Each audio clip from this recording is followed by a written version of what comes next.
Hello everybody, Mr. John back to explain today's task, area of parallelograms. Okay, hopefully you've been watching the first video and you're following the steps in order, and you've already taken this page, the area of shapes notes, and cut these little rectangles out and have glued them in your math notebook to make some nice notes.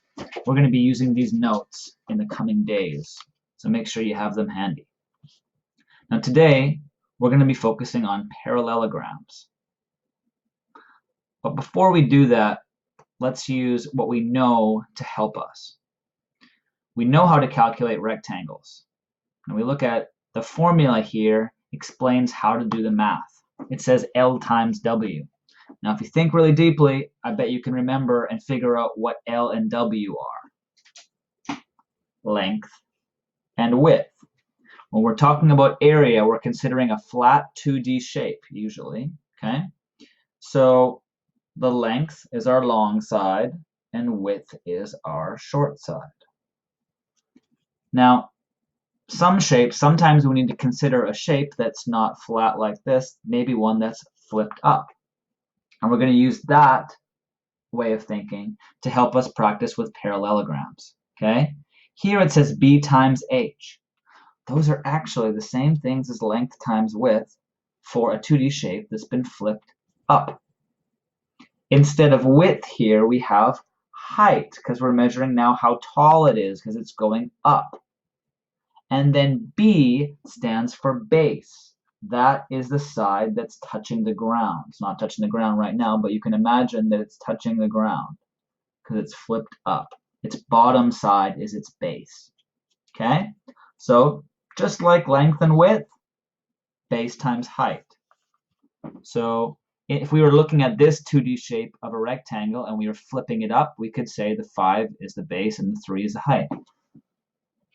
Also, if it was turned this way, just simply, this would become the base and that would be the height.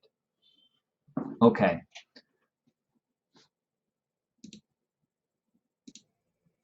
So if we can understand this, actually calculating the area of a parallelogram is very simple. It's already using skills that you already know. A parallelogram is much just like a rectangle that has been kind of squished to the side. If we imagine it like that, like a rectangle that has been squished and bent to the side, we can start to understand that its area would be the same. So looking here, if we know its height and the length of the base, we are able to calculate its area. Just simply base times height. Now we don't measure how long this side is. We just find its height. In this case, base is 10, height is 6. 10 times 6, 60. 60 units squared. Boom. All right. So taking a look at our first page here, make sure you follow the instructions. We want you to write your thoughts on what each of these words means. Okay. Then we're asking you to draw a picture of a parallelogram. Remember, you're using pencil and paper. You should have a ruler handy. Okay. You're going to measure your own parallelogram. You're going to measure the base and the height. Okay. It doesn't matter how big or small you make the parallelogram, but measure the one that you made accurately. And then we're going to label it nice and neat, okay? Write the number for the base and write base.